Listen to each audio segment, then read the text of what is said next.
Hey viewers and viewers, my name is General Red Strategist and welcome back to Sir Being Hunted, episode 350 now. Back here, of course, with the Turntables Challenge attempt number 2. So, last episode we actually finished off the centre island, in terms of we'd been to all the major structures, we'd done ambushes by them, so nothing else really to do there.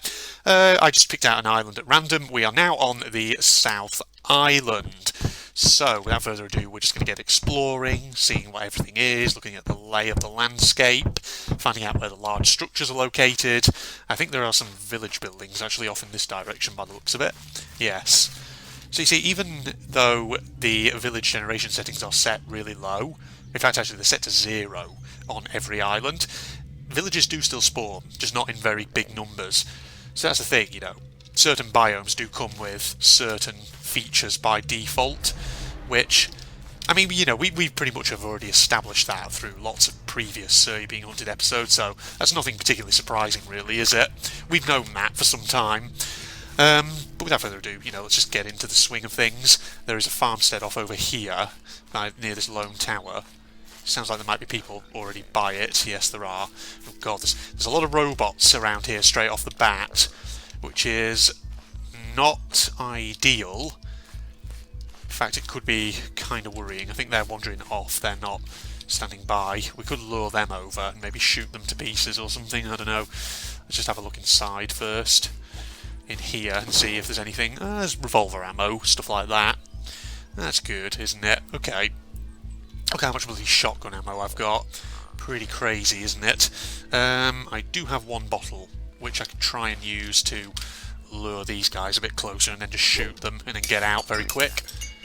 Hopefully nobody behind will hear that bottle. They might hear the shotgun blasts though, so I've got to be a little careful. Go up. One down. Two down. Oh no, wait, not yet. Hold on. Let me just give him one more shot. Got him. Right. Ambush at this area done. Oh, that's way too many of them. That's way too many of them by that pub. Let's loop around and maybe we can do a quick ambush over there. I don't know. I'll have to see. Well, some of them might be heading back already. That's not ideal, but it's not too bad. I mean, unless we pick off a few stragglers first, just to make things easy. Hit and run attacks, ladies and gentlemen. That's how you have to do it. You haven't got anything in mind. Right, another one out. So this doesn't really count as fulfilling the rules here, because I'm not ambushing them by large structures. But, you know, purpose is just to thin out their numbers a bit. Makes them a bit more manageable. If we can just get around to the pub, I can get my position up there first, and start taking them out. Unless... Oh, actually, I've got a better idea here. I've got a much better idea. Nope. Unless I can do this. Right, and by the pub, maybe, if I do that, I can take a load of them down, can I? So that's technically counts as an ambush, right? Because I just threw that at them and thinned a load of them out. So it's an ambush technically by the pub that I have done. So there was one guy who was already back here initially. Okay, actually I don't know if it's really worth taking out the other ones, because there's quite a lot of them. So we did kill some, right? Did we kill some? Yeah, there's one dead over there. No, you don't. Don't look at me. Thank you very much.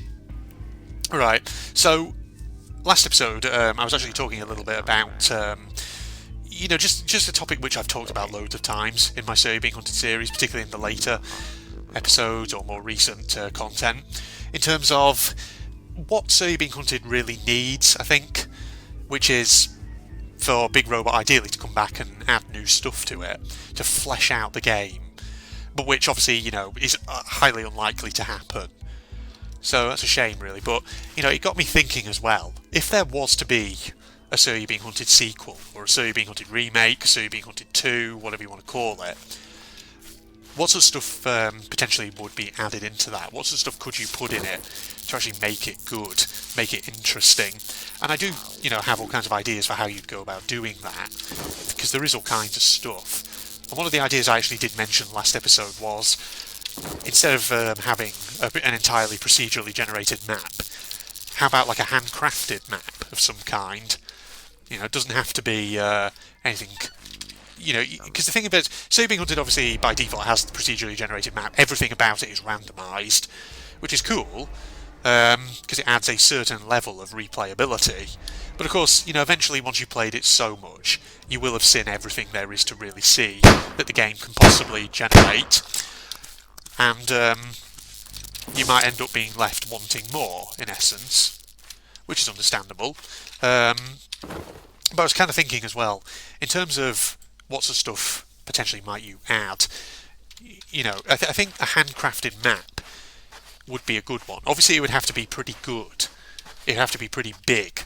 So, that way it has plenty of content in it. Because if you look at games like The Forest, for example, which I mentioned previously in the last episode, wow, that's 2 orange talismans, that's pretty amazing. So I talked about, obviously, The Forest in the previous episode as an example of a game which has a very large handcrafted map, which helps to kind of work very well. Because it does generally well in that instance, because, like I say, the map is really big and there's lots of stuff to find on it. And I think So You're Being Hunted could, it could work similarly. It could do fairly well if it had like a nice, sizable map for you to explore with lots of stuff on it.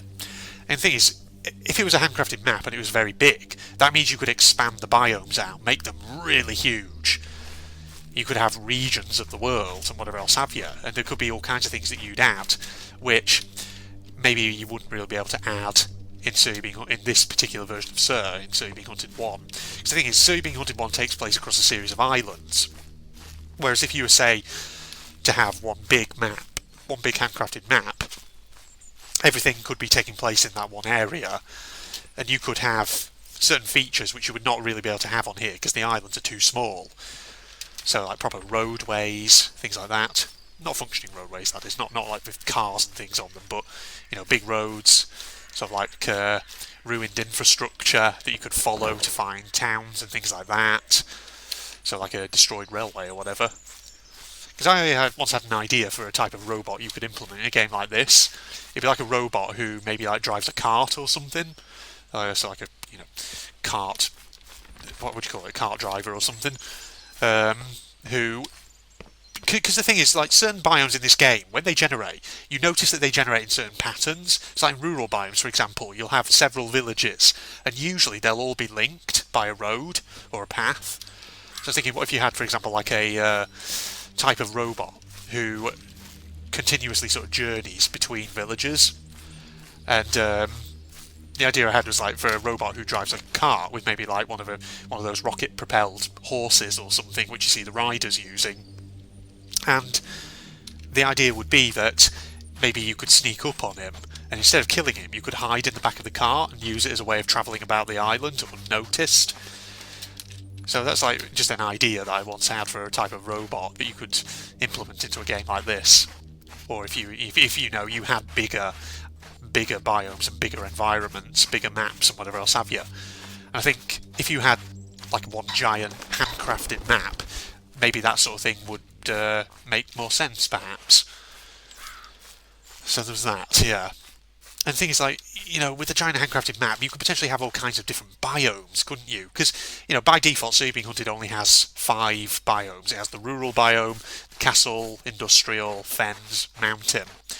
But, if you look at the UK, which is very much the inspiration for So You're Being Hunted setting, there's all kinds of different environments that you could utilise based on actual environments in the UK. So, you got your mountains, which are fairly desolate looking, but you could have things like, fells based on like Cumbria here in the UK, where it's kind of very open, but it's also very hilly, very dramatic, kind of craggy, but with lakes and things like that interspersed around them, and maybe little sort of quaint little countryside villages and towns and whatever else have you.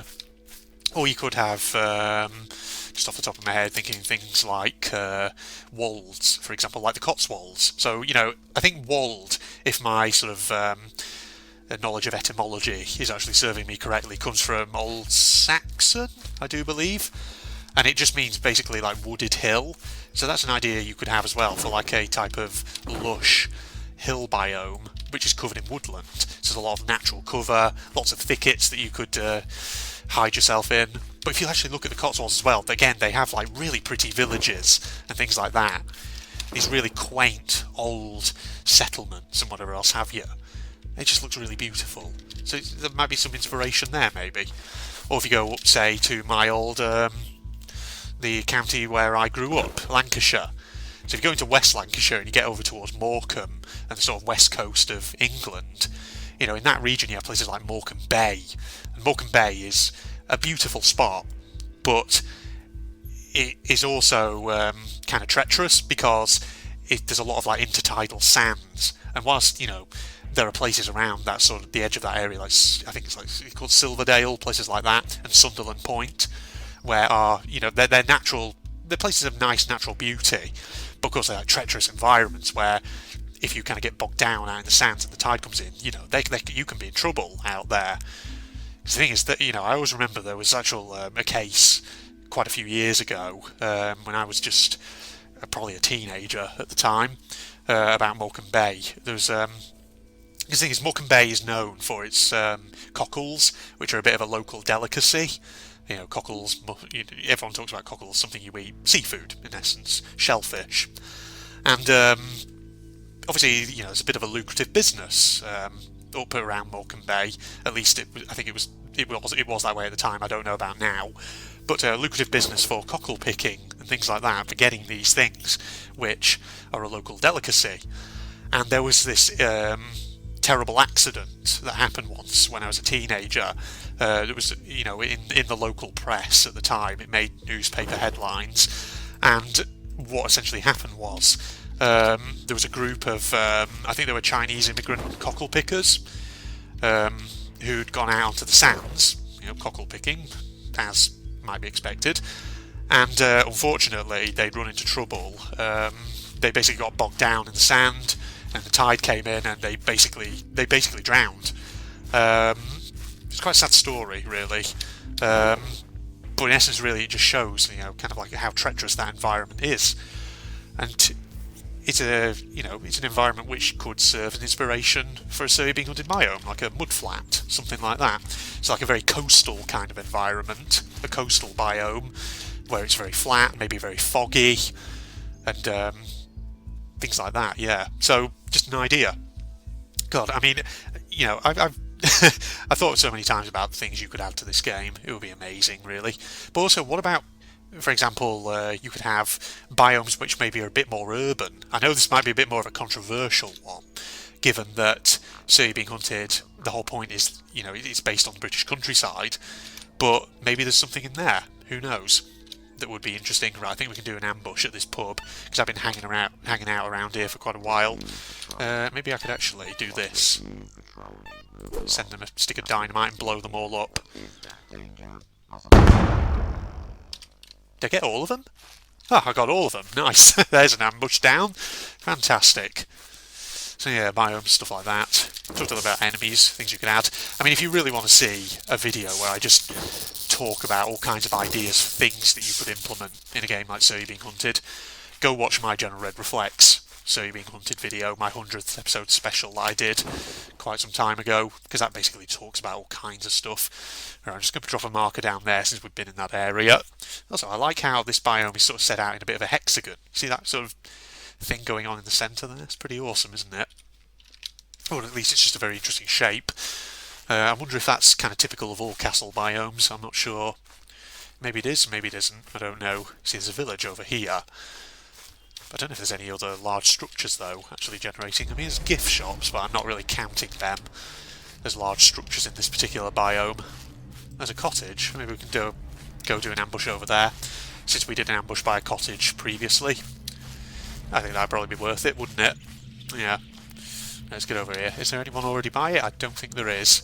Oh, I think I heard gunshots. Yeah, I did. Okay, they're having a shootout. Right, well, we'll do an ambush here, and then we'll probably start wrapping the episode up and all that. It'll be fantastic. Oh my god, there's another Protect Me talisman. I've got bloody 3 of these orange ones and a blue one. It's probably the most bloody talismans I've ever had on a Surrey Being Hunted map. Pretty crazy, isn't it? Right, I'm going to put... Actually, you know what? I'm going to use bottles, I think. There's a guy off over there. What's that sound out there? I think I hear an aeroplane going by. Can you hear that from that range? I don't think you can. What if I throw it further? I heard that one. Okay. So hopefully if he comes over, we'll lure him in place. I think it's just the one guy, actually.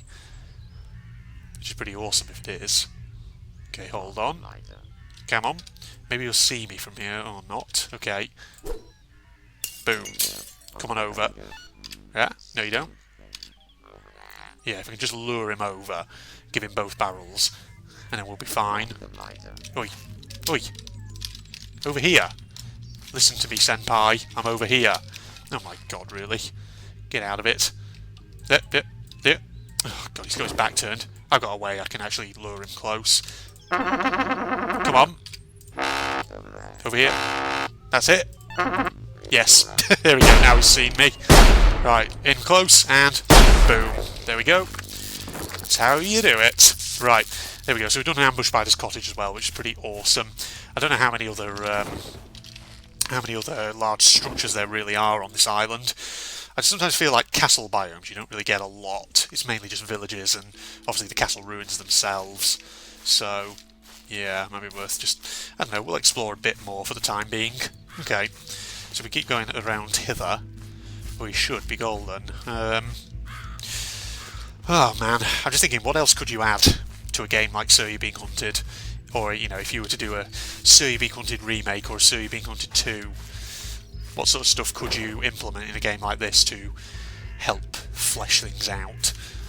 So I've talked about things like, you know, crafting system, new biomes, new NPCs. In fact, actually, on the subject of new NPCs, obviously you could implement new types of robot, but there's a part of me also that once thought, what about other types of NPC, non-robot NPC?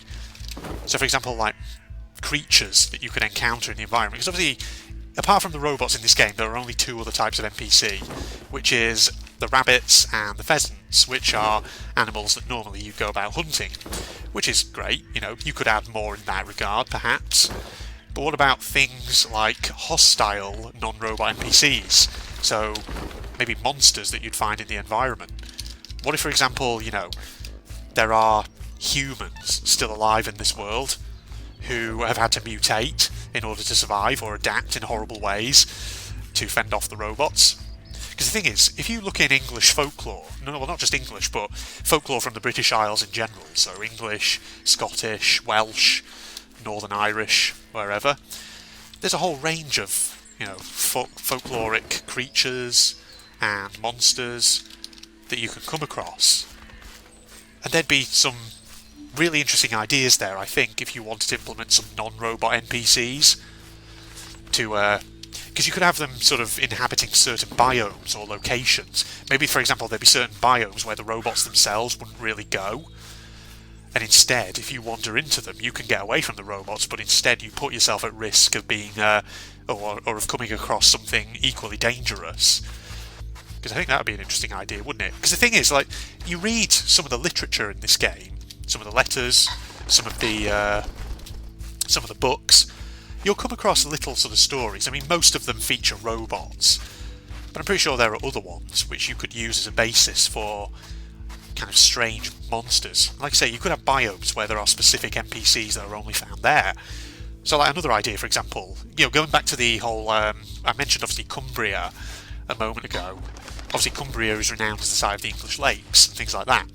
And there is actually a bit of, I don't know if you call it folklore. Folklore sounds like something from distant history, or if it's more of what you call kind of like an urban legend, something more modern. But in Cumbria, in the Lake District, there was kind of at one time like an urban legend back in the sort of mid-20th century, I believe it was, sort of 50s, 60s, around about then, that there was a monster that used to live in Lake Windermere. I don't know how to pronounce it. I think it's called the Ichi, something like that. A big, like, reptilian monster. Not like the Loch Ness monster. Well, maybe there is a bit of similarity there. But apparently, back in the 60s in Cumbria, there was actually an effort to try and find this thing. There's like a bunch of scientists who did like a scan of the lake bed, trying to see if they could find evidence for the existence of this thing called the Ichi. And so it's stuff like that, I think, which could maybe form the basis for some non-robot NPCs in a Sir You're Being Hunted game to make things interesting. So, for example, you could have like a lakes biome that's sort of based on the English lakes. So big sort of lakes with very pretty, picturesque villages around their edges, and maybe like surrounded by big fells or whatever, something like that. And I think you could then have like a big monster that sort of lurks around them. Maybe the robots don't really kind of go near the lake or whatever.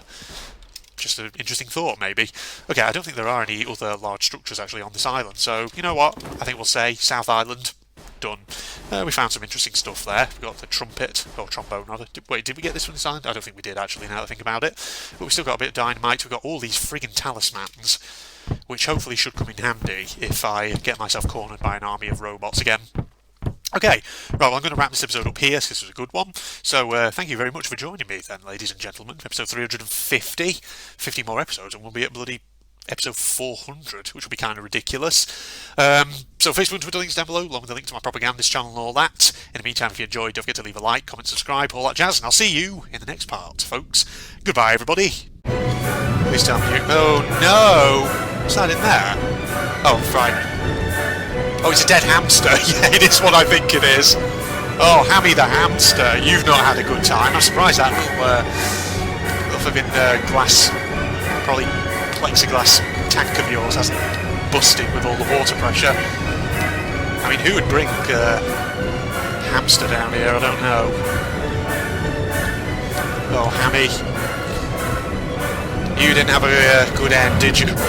No! Why are you out here? Why? Stop it. Stop it. Some of these jump scares, there's no way to kind of avoid them. And, you just end up taking a natural penalty.